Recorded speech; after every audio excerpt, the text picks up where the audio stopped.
A furious accusation shatters the peace, branding a young woman as a vile impostor masquerading as a holy saint. Denounced with blinding venom, Eliza stands condemned as a great criminal before the unforgiving crowd. Judgment falls swiftly, sentencing her to permanent banishment within the treacherous depths of the Twilight Forest. Gasps of absolute terror ripple through the onlookers at the mere mention of the dreaded, monster-infested woodland. Whispers ignite about a cursed land where monstrous beasts dwell and entire nations have been utterly destroyed. The crowd marvels in horror at her deceptive beauty, viewing her flawless White Hawk disguise as chilling proof of her wickedness. Spiteful voices decree that even death would be a far too merciful punishment for her alleged sins. Stripped of her holy title, the disgraced saint departs into the unknown alongside her fluffy, loyal partner. 8 grueling years pass in a flash, forging a harsh new reality entirely removed from her royal past. Cast out from the Hector Kingdom, Eliza embraces her brutal exile with unyielding determination. She carves out a rugged, solitary existence deep within the unforgiving shadows of the Twilight Forest. Forsaking her holy origins, she adapts to the wilderness by embracing the lethal path of a hunter. Eliza lives powerfully and resiliently, her spirit completely unbroken by the lethal dangers lurking in the woods.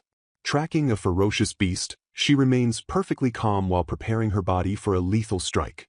A monstrous roar tears through the thick underbrush as the frantic prey attempts a desperate, panicked escape. Her fluffy companion, Ori, chirps a sharp tactical signal to pinpoint the creature's exact location. Seizing the perfect opening, Eliza launches her fierce counterattack with absolutely flawless precision. She propels herself forward with explosive speed, channeling raw momentum into a devastating aerial maneuver. The powerful strike connects violently, crushing the massive beast and bringing it down in an instant. Standing victorious over her incredible catch, she reflects heavily on the 8 years spent mastering this wilderness. She warmly praises her partner Ori for another flawless hunt, their seamless teamwork securing their daily survival. Ever since the tragic day of her false accusation, Eliza has completely surrendered to the relentless life of a forest hunter. Banished as a supposed impostor, she has firmly locked away her saintly healing powers without a single use. With quiet reverence and a heavy heart, she thanks the fallen beast for sacrificing its life to sustain hers. She silently muses that the supposedly divine power of a saint operates identically to the foundational flow of ordinary magic. Ori chirps enthusiastically as Eliza stretches her muscles and prepares to haul the massive carcass back home. Acknowledging her status as a rare magic wielder, she braces her entire body against the crushing weight of the prey. Eliza struggles fiercely against gravity, her enhanced muscles straining as she attempts to lift the colossal prize. Rapid footsteps approach through the thick brush, signaling the sudden arrival of a highly familiar presence. A cheerful, energetic voice rings out through the trees as Clara excitedly calls out Eliza's name. Clara beams with deep admiration upon seeing the massive, impressive prey already secured by her skilled mentor. Feeling utterly inadequate despite possessing rare magic herself, Clara suddenly shrinks back in crushing self-doubt.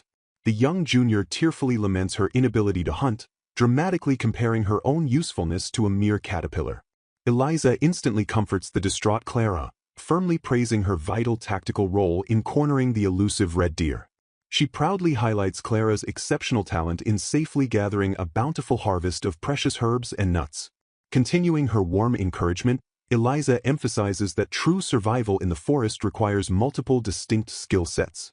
Eliza openly admits her own glaring weakness in foraging, declaring Clara's massive resource collection to be absolutely amazing. Overwhelmed by the heartfelt validation, Clara stares up at Eliza with shimmering eyes overflowing with profound gratitude. Gesturing to the 300-kilogram beast, Eliza humbly admits she could never haul such a massive burden without Clara's help. Ori chirps happily as the trio unites their strengths, their unbreakable bond turning the harsh Twilight Forest into a true home. Clara beams brightly, declaring her energy has returned as she cheerfully thanks her mentor. Eliza agrees enthusiastically, noting that humans blessed with saintly or magical powers possess spectacular, superhuman physical strength. Channeling this immense power, she effortlessly hoists her heavy bow in the massive, freshly killed carcass. The two hunters trek triumphantly through the dense, vibrant foliage of the perilous Twilight Forest. Clara points excitedly ahead, shouting that their long-awaited destination is finally coming into view. The magnificent White Wolf village emerges majestically through the ancient trees as Ori chirps in happy recognition. Eliza steps warmly into the bustling settlement, confidently announcing her safe return to the vibrant community. Villagers flock around them instantly, marveling at the colossal red deer and fiercely praising Eliza for her third incredible catch this week. The awestruck crowd loudly celebrates Eliza, hailing her as a magnificent, unrivaled wolf child who truly dominates the dangerous woods. An eager villager steps up with a gleaming blade, enthusiastically volunteering to expertly butcher the enormous beast.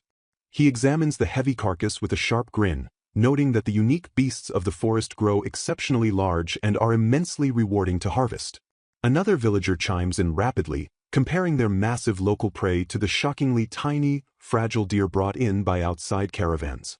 The locals respectfully acknowledge that the wild, overwhelming magic pulsing through the twilight forest fundamentally mutates its native creatures.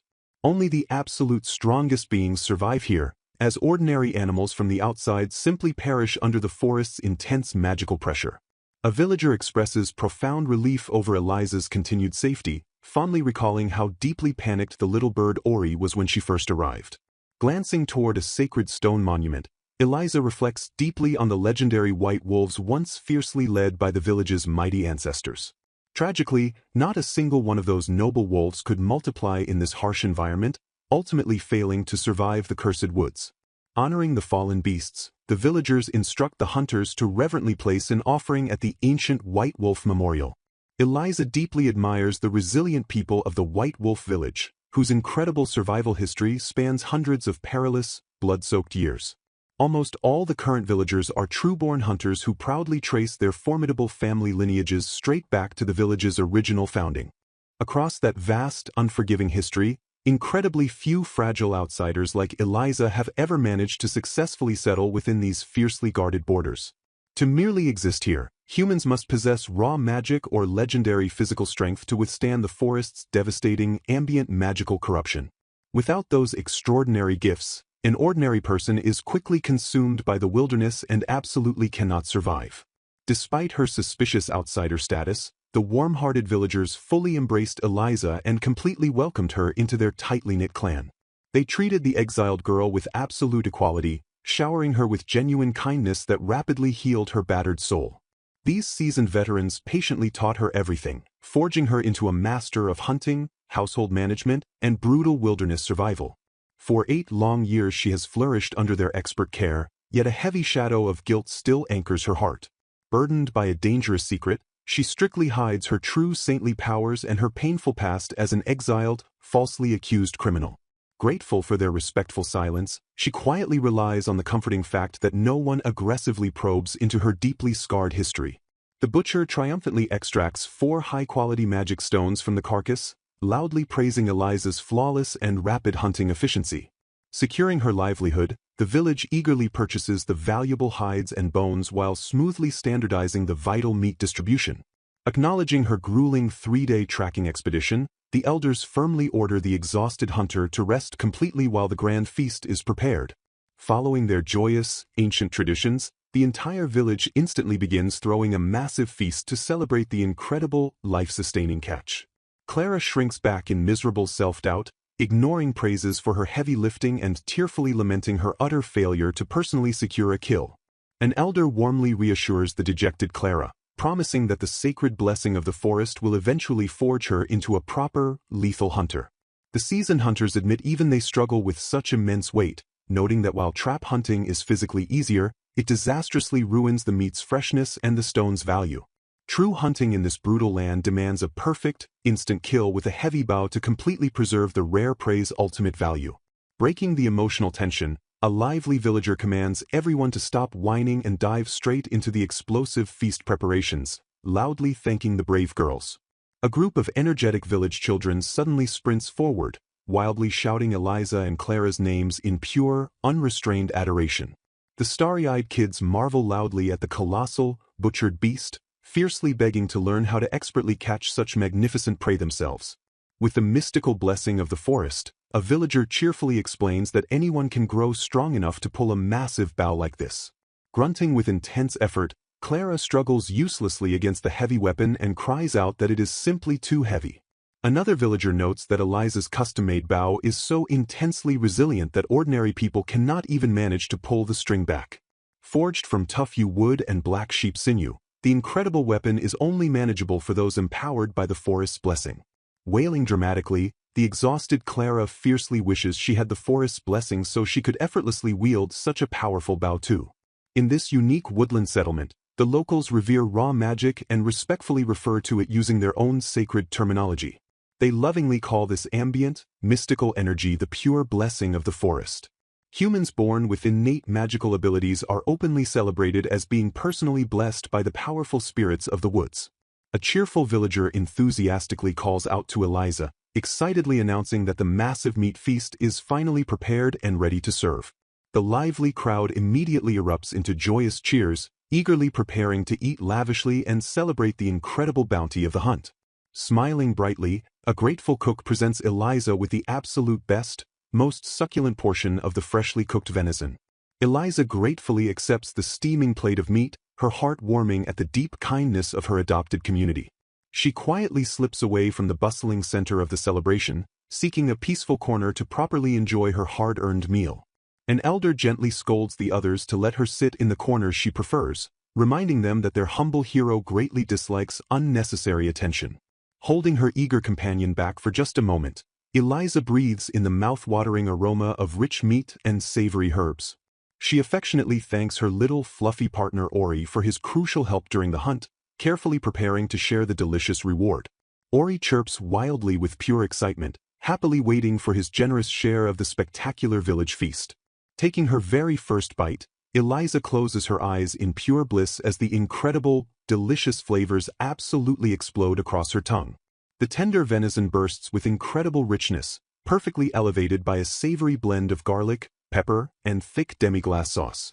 She joyfully notes that even the simple, locally grown village vegetables carry an outstanding, fresh taste that perfectly complements the hearty meat. Seasoned with only basic spices, the crisp, vibrant vegetables somehow deliver an overwhelmingly flavorful and deeply satisfying crunch. Even alongside such incredible sides, the rich venison holds its own, powerfully dominating the meal with its unmatched quality. Eliza marvels continuously at the absolute richness of the meat, utterly captivated by its spectacular texture and heavy taste. The careful blend of spices brings out a jaw-dropping aftertaste, making the perfectly chewy meat simply melt in her mouth. Ori chirps in absolute agreement, vigorously nodding his little head as Eliza confidently declares it the best meal they have ever eaten. Staring down at her plate, a profound, overwhelming sense of peace completely washes over the exiled former saint. She gently smiles to herself, deeply and genuinely admitting out loud that she is incredibly happy with her new life. A quiet moment of reflection settles around her, sharply contrasting her peaceful present with the harsh brutality of her past. Recalling her luxurious past in the royal capital, she admits she ate extremely well during her former days as a venerated saint. Yet, she firmly concludes that the wild game and rustic vegetables of the Twilight Forest are honestly far more delicious than anything from her old life. Clara joyfully skips over with a bright smile, enthusiastically declaring that the incredible meal is absolutely the best thing ever. Bouncing with nervous energy, Clara eagerly asks her mentor how the freshly baked bread tastes alongside the rich meat. Eliza warmly compliments the bread, noting that using such precious flour makes the rustic feast feel incredibly lavish and special. Clara beams with immense pride, enthusiastically explaining that she timed the baking perfectly so the bread would be served completely hot and fresh. Taking a delighted bite, Eliza praises the sweet dough, marveling at how the subtle herbs and sugar pair perfectly with the savory meat. Blushing deeply with sheer happiness, Clara admits she specifically crafted the recipe to flawlessly complement the heavy richness of the venison. Chuckling warmly at Clara's obvious skill, Eliza quietly wishes she possessed even a fraction of her junior's incredible culinary talent. Ori happily dips his bread into the leftover juices and sauce, chirping loudly as the soaked crust makes the magnificent meal even better. Watching her fluffy companion eagerly devour the treat, Eliza smiles warmly and tells Clara that Ori is absolutely thrilled with her excellent baking. The joyous feast continues under the vibrant forest canopy, deeply cementing their unbreakable bonds and the deeply fulfilling reality of their hard-earned survival. A young village child excitedly asks Eliza for permission to pet her fluffy companion, Ori. Marveling at the creature's unbelievable softness, the overjoyed child gently strokes the cozy bird.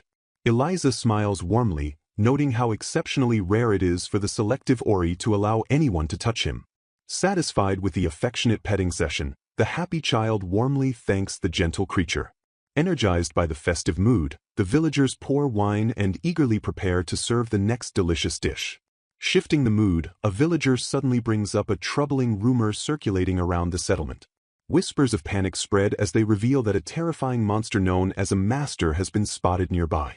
They explain that a master is a massive black beast horrifically mutated by prolonged exposure to dense forest magic. The elders recall a dark tragedy from 10 years ago, long before Eliza ever arrived in their village. Defeating the monstrous beast back then required an alliance of multiple villages and cost countless innocent lives. A concerned villager urgently warns Eliza to stay on guard after revealing the master was sighted in the northern canyon. Eliza calmly nods, sincerely thanking the villager for providing such critical intelligence about the approaching threat. The villagers stress that despite Eliza's formidable hunting prowess, the black beast possesses uniquely lethal strength. Reassuring her worried friends with a confident smile, Eliza promises she will refrain from taking any reckless risks. Glancing across the lively table, Eliza notices that young Clara has succumbed to exhaustion and fallen fast asleep. A thoughtful villager arrives with a plate, mentioning that Clara's fatigue caught up with her after drinking. Eliza kindly steps up to carry the sleeping girl home while expressing her gratitude to the helpful villager. Looking down at her shoulder, she sees that her loyal companion Ori is also struggling to stay awake. The generous locals urge Eliza to head home, offering to handle the entire feast's cleanup themselves. The villagers bid Eliza a warm goodnight as she prepares to return home with her sleepy companions. Eliza offers her heartfelt thanks to the kind community, wishing everyone a peaceful and well-deserved rest. Returning to the quiet comfort of her cottage, Eliza settles in to unwind for the night. Safe inside her room, she reflects warmly on the tranquil life she shares with her beloved partner. The quiet night settles over the peaceful cottage as shadows gently drape across the room. Eliza prepares for sleep, wrapped in the calming serenity of her cozy woodland home. Whispering a soft goodnight to her drowsy little companion, Eliza slides comfortably into bed. Feeling full and satisfied, she marvels at how she never enjoyed such rich happiness prior to her saintly exile. She reflects on her painful banishment to the Twilight Forest, realizing that Ori's arrival completely turned her life around. Grateful for the White Wolf Village's warm acceptance, she cherishes the peaceful life she built as a hunter. Her thoughts shift to the looming shadow of the Black Master, remembering the sheer fear in Clara's eyes. Eliza contemplates her sacred healing magic, power that has remained completely dormant since her tragic exile. She secretly resolves to unleash her hidden powers if necessary to slay the beast and protect her beloved villagers. Steel determination fills her heart as she prepares to confront whatever darkness threatens her home. Silence hangs heavily in the dimly lit room as somber memories of a harsh past violently flood Eliza's mind. A much younger Eliza sits quietly, her deeply shadowed expression reflecting the brutal reality of an utterly impoverished childhood. A weeping church sister drops to her knees, apologizing deeply to the tiny girl for the crushing burdens placed upon her. Brushing off the heartbreaking apology, the brave child softly but firmly insists that everything is perfectly all right. Sacrificing her only vanity, Eliza bravely declares that selling her beautiful hair will finally buy enough food for the starving orphans. Acknowledging her weak, fragile body, the small girl humbly offers this painful physical sacrifice as her only viable way to help. Heartbroken by her selfless desperation, the sister gently reminds Eliza that her tragically tiny stature stems entirely from chronic starvation. Weeping with immense, crushing guilt, the caretaker mourns that an innocent child must literally shear away her beauty just to survive. Smiling warmly through the agonizing hardship, Eliza cheerfully reassures the crying woman that her severed locks will eventually grow back beautifully. The tearful sister profoundly thanks the young girl for stubbornly refusing to abandon the slum orphans despite their absolute, crushing poverty. Suddenly, a brilliant, blinding flash of magical light violently pierces the dark room, leaving the shocked onlookers utterly speechless. Plunging dramatically from the heavens, a majestic, glowing white hawk materializes right before their awestruck, trembling eyes. Startled by the divine creature's gentle chirps, Eliza tentatively reaches out her tiny hand to stroke its radiant, glowing feathers. Gasps of absolute shock erupt as the astounded sister watches the filthy slum child casually converse with the sacred, legendary beast. Radiant, blinding divine magic suddenly bursts forth from the mystical hawk, violently and beautifully enveloping Eliza's entire fragile body. Swirling particles of holy light wrap tightly around the girl, instantly triggering a miraculous and completely impossible physical transformation. To her absolute shock, Eliza watches her newly severed hair rapidly regenerate, instantly cascading down her back in magnificent, glowing waves. The mystical hawk suddenly shrinks into a tiny, fluffy form, prompting an overjoyed Eliza to happily name her new little companion Ori. Overwhelmed by the blinding miracle, the trembling sister falls prostrate to the floor and fervently proclaims Eliza a holy, chosen saint. Weeping with pure religious ecstasy, the caretaker praises the heavens for allowing her to witness the legendary descent of the divine messenger. Bowing in absolute reverence, the sister officially decrees that Eliza must forevermore abandon her old life and rule as an exalted saint. Snapping violently back to the present, Eliza warmly greets Ori, deeply savoring the ultimate freedom of waking up late after a grueling hunt. Stretching her well-rested, powerful muscles, the fierce forest hunter confidently rises from her cozy bed to conquer another peaceful day. Glancing casually out the sunlit window, she notes with a relaxed smile that half the day has already slipped entirely away. Shaking off her lingering, comfortable drowsiness, Eliza happily prepares to wash her face and devour a massive, hearty morning meal. Stepping outside into the brisk air, she splashes refreshing, ice-cold water onto her face to completely awaken her razor-sharp senses. Biting deeply into her rich breakfast, a profound wave of happiness washes over her as she cherishes having properly abundant, delicious food. Reinvigorated by the flawless meal and the beautiful weather, the confident hunter eagerly decides to head straight back into the lethal wilderness. Slinging her heavy, custom-made bow powerfully over her shoulder, Eliza marches with absolute authority into the bustling village square. Cheerful villagers instantly swarm her, enthusiastically thanking the heroic hunter for providing such incredibly delicious meat during the grand feast. Smiling fiercely at their immense, genuine gratitude, Eliza confidently declares that keeping the village fed is her absolute, unbreakable sworn duty. Carrying a fresh batch of laundry, Clara cheerfully informs Eliza that she will place it in the usual spot. Eliza warmly expresses her gratitude for her friend's consistent and highly appreciated support. Detailing her own busy chore list, Clara curiously asks Eliza what her specific plans are for the day. Gearing up for a hunt, Eliza announces she will scout the northern side and signal Clara if she spots a large target. Remaining deeply humble, Eliza insists that risking her life to secure food is simply her basic duty. Clara excitedly reminds her that everyone in the White Wolf village gladly pitches in to manage the daily chores. She firmly reassures Eliza that the ultimate purpose of the non-hunters is to proudly support and raise strong warriors. Bidding each other a warm farewell, the two friends eagerly part ways to tackle their vital daily tasks. Venturing into the dense twilight forest, Eliza expertly tracks her prey by combining physical clues with raw magical senses. She proudly notes that Clara possesses an exceptional, natural talent for tracking subtle markings and locating hidden beast dens. Eliza deeply values Clara's unique skills, acknowledging that her junior's true worth extends far beyond simple gathering. She recalls how Clara often spots crucial details while foraging and immediately alerts the village hunters using clever smoke signals. Enjoying the refreshingly cool air, Eliza boldly decides to advance straight into the northern canyon for a 2-hour scouting mission. Suddenly, the quiet atmosphere shatters as her fluffy companion Ori chirps sharply to alert her to a disturbance. Back at the bustling village, Clara freezes in sheer, heart-stopping terror upon hearing that Eliza marched directly north. A grizzled elder calmly confirms the terrifying truth, leaving the frightened girl utterly speechless.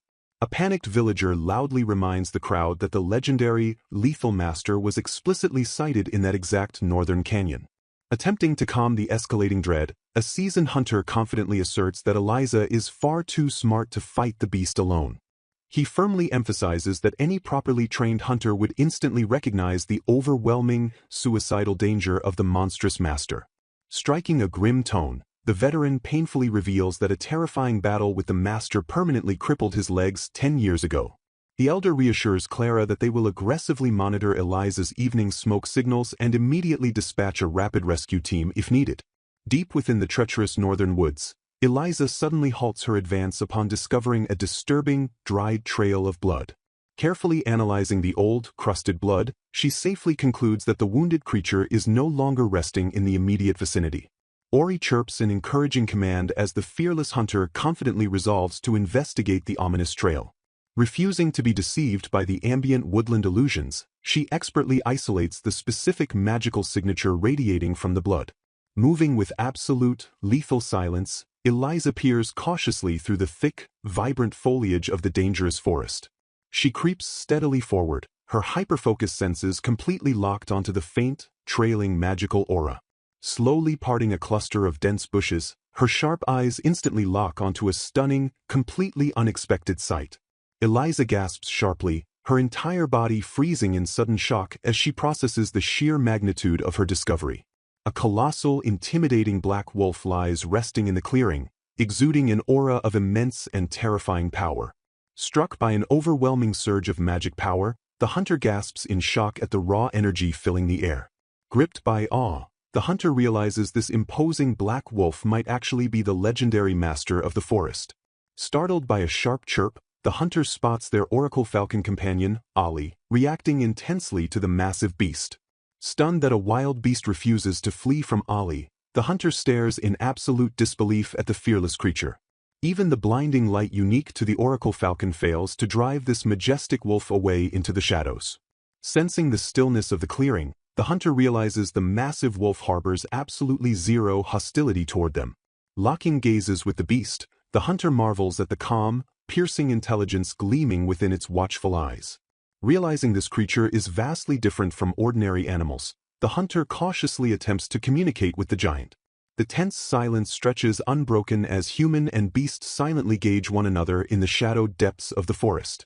Shocked by the sight of dripping blood, the hunter realizes the intelligent wolf actually understands every spoken word. Spotting the heavy blood loss, the hunter deduces the wound must be incredibly deep and addresses the injured beast. Determined to help, the hunter bravely steps closer and demands the black wolf expose its gruesome laceration. Examining the mangled neck, the hunter realizes this catastrophic injury will definitely be fatal if left untreated. Weighing the dire stakes, the hunter knows hesitating to use their hidden healing power will doom the majestic creature. Embracing their true calling as a hunter, they resolve to risk absolutely everything to save the dying beast. Steeling their resolve, the hunter steps forward and confidently prepares to channel their deeply suppressed magical abilities. Declaring their profound connection to the wild, the hunter proudly proclaims to be a true child of the wolf. Driven by fierce determination, the hunter verbally vows to pull the massive creature back from the brink of death. The hunter reflects on the deep-seated fears that kept their potent healing powers locked away since arriving in the forest.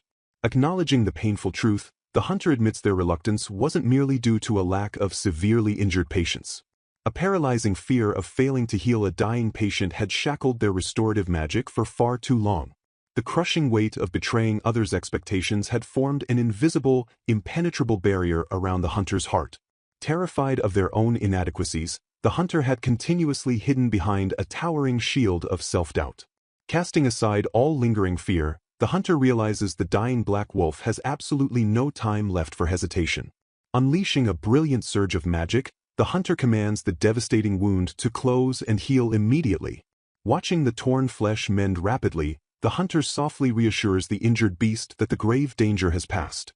The great wolf emits a low growl of relief as the hunter exhales a heavy sigh of sheer gratitude.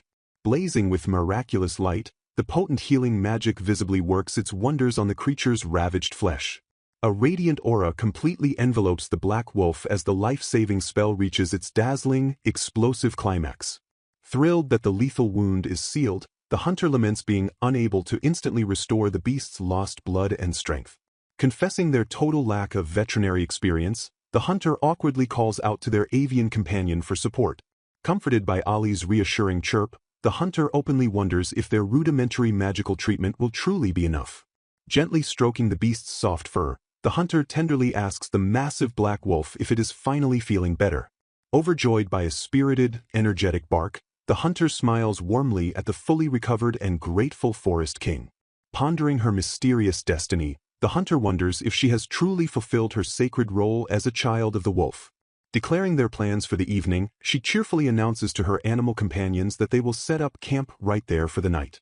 Relieved by her unprecedented success, the hunter silently marvels at her magical ability to completely heal the massive black wolf's fatal wound. Utterly baffled, the hunter realizes her holy powers as a saint cannot explain why the majestic beast possesses two completely distinct magical signatures. Noting the creature's incredibly gentle nature, she realizes this communicative wolf acts completely different from the terrifying master of the forest legends. Deeply puzzled by the stark contradiction, the hunter silently questions the true meaning behind the giant black wolf's remarkably unusual behavior. Offering a warm, reassuring smile, she happily tells her hungry companions that there is plenty of food for everyone to enjoy.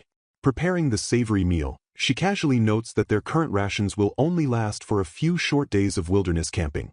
Suddenly breaking the quiet peace, the massive black wolf deliberately approaches the crackling campfire with slow, heavy strides. Startled by the sudden, looming movement, the hunter gasps in sheer surprise as the beast drops something entirely unexpected right before her. Staring in absolute, paralyzing shock, she realizes the discarded object is an enormous goat's horn radiating an intensely sinister dark energy. Trembling with sudden dread, the hunter identifies the severed, ominous horn as the true source of the terrifying secondary magical power. Overwhelmed by the dark aura, she fiercely swears to never challenge the true, terrifying master of the forest completely alone. Connecting the gruesome dots, the hunter realizes the black wolf suffered its devastating neck injury while bravely battling the true master. Stunned by the beast's incredible bravery, she openly asks the giant wolf if it actually fought the terrifying monster single-handedly. Filled with immense, overwhelming gratitude, the hunter thanks the brave wolf for driving the monster away and gleefully calls everyone to dinner. Drastically altering their plans, she decisively concludes they must return to the village tomorrow to safely report the ominous goat's horn. Declaring a sudden, joyous celebration, the hunter excitedly announces a grand feast to properly honor the heroic black wolf's immense bravery. Delicious food is happily distributed as the gathered companions eagerly prepare to dig into their well-deserved, hearty meal. Surprised by a remarkably polite exchange, the hunter warmly offers to cut more food when Ali generously lets the massive wolf eat first. Utterly amazed by the gesture, she marvels at the completely unprecedented sight of her oracle falcon willingly surrendering its meal to another creature. Deeply touched by the heartwarming display of pure camaraderie, the hunter smiles brightly at her loyal friend's rapidly growing bond. Proudly sharing her carefully packed provisions, she happily informs the eager wolf that the delicious sausages were handmade in her local village. Laughing joyously at the massive wolf's hearty appetite, the hunter cheerfully promises the starving beast that there are plenty of refills available.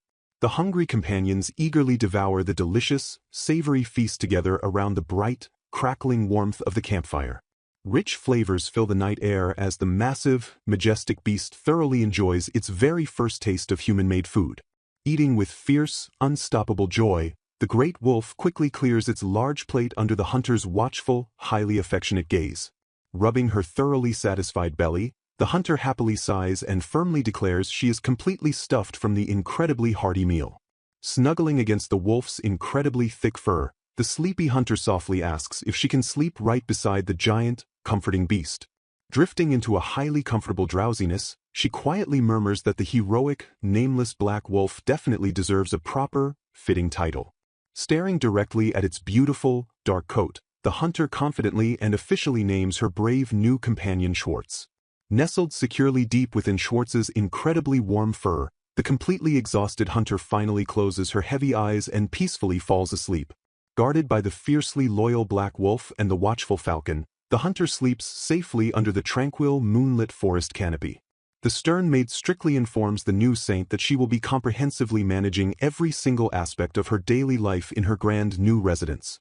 The grueling schedule immediately kicks off with an intense lecture on the saint's hidden power delivered by the nation's absolute top theologian.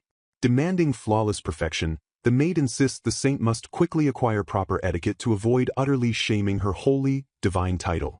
The relentless daily itinerary seamlessly continues with strict, uncompromising instructions to meticulously learn proper table manners during lunch.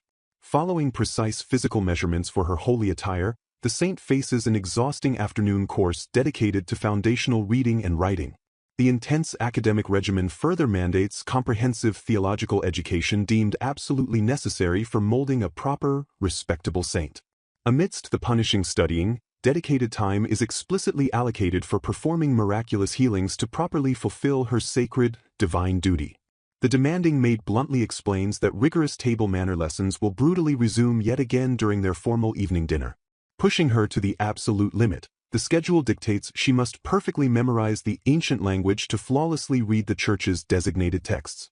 Concluding the overwhelmingly packed itinerary, the maid coldly notes that sleep is only officially permitted after a final, thoroughly cleansing evening bath.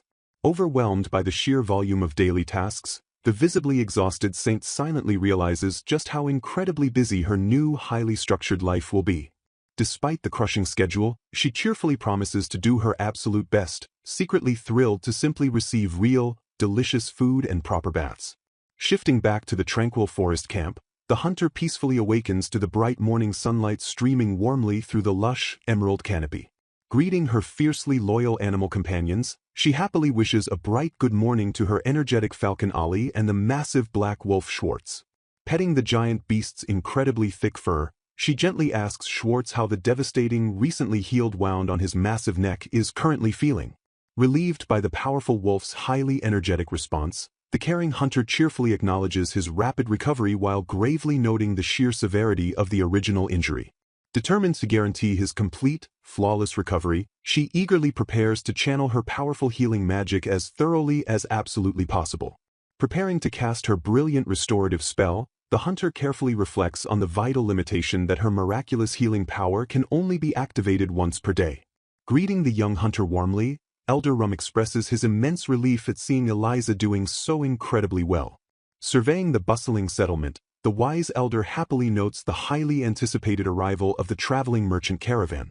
Smiling with deep satisfaction, the eager merchant confidently anticipates a highly profitable day of lucrative business exchanges. Rolling heavily into the village square, the massive merchant caravan completely commands the attention of the gathered locals. Stepping forward confidently, the energetic merchant assures Elder Rum that their newly arrived stock is absolutely exceptional. Gesturing to the imposing newcomers, Eliza formally introduces her massive black wolf Schwartz to the two traveling merchants. Explaining their vital trade, Eliza details how the merchants exchange incredibly rare goods for extremely valuable magic stones. Approaching the giant beast fearlessly, the intrigued merchant gleefully greets Schwartz while mentioning the swirling rumors about him. Beaming brightly at the calm wolf, Cassandra proudly introduces herself as the official leader of the traveling caravan. Standing completely rigid, the imposing second figure is swiftly revealed as a highly trained holy forest knight of the powerful Gondwana Empire. Bowing with absolute, rigid formality, Landstar Ulbrich politely introduces himself directly to the massively imposing Black Wolf.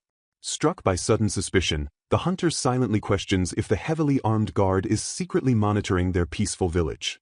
Speaking with supreme authority, Ulbrich firmly explains that the magic stones harvested from forest beasts hold immense, unimaginable value. Continuing his detailed lecture, the stoic knight clarifies that pure mithril ore remains completely useless without the essential magic stones. Elaborating on the forest's delicate balance, he coldly states that culling dangerous beasts actively prevents the treacherous woods from wildly expanding. Revealing the geopolitical reality, Ulbrich admits the powerful Gondwana Empire strictly monitors the forest while deploying their elite caravan guards. Softening his harsh tone slightly, the knight solemnly promises that the powerful empire harbors absolutely no hostile intentions toward the village. Offering his vast imperial resources, Ulbrich graciously volunteers to investigate any highly unusual phenomena occurring within the dense forest. Shifting his piercing gaze, the highly trained knight abruptly focuses all his intense attention directly onto the massive black wolf. Analyzing the beast with expert precision, Ulbrich confidently identifies the imposing creature as an incredibly rare great wolf. Inspecting the creature's dark fur, the knight expertly deduces the black coloration is a natural trait rather than terrifying magical corruption. Spotting a hidden detail, Ulbrich astutely observes that the massive wolf has recently suffered a devastating injury to its thick neck. Surprising the anxious hunter, the imposing knight calmly reveals his extensive, highly specialized background in advanced veterinary medicine. Thrilled by the incredibly fortunate revelation, Eliza desperately begs the highly skilled knight to immediately examine her beloved companion. Stepping away from the medical examination, Elder Rum decisively resolves to thoroughly inspect the ominously dark goat horn instead. Stepping aside with a polite nod, Eliza confidently grants the imposing knight full permission to medically examine her massive black wolf. Watching with bated breath, she silently agonizes over whether her hidden saintess healing magic truly cured the devastating wound flawlessly. The stoic holy knight steps forward with absolute focus, placing his armored hands gently upon the towering beast's thick neck. A sudden, dazzling burst of specialized mystical energy violently erupts from Ulbrich's steady hands as he initiates the magical examination. Staring in sheer disbelief at the radiant light, the stunned hunter instantly recognizes the pulsing aura of raw magical power. Sensing her sudden spike in anxiety, the towering knight smoothly commands the nervous young woman not to worry about his actions.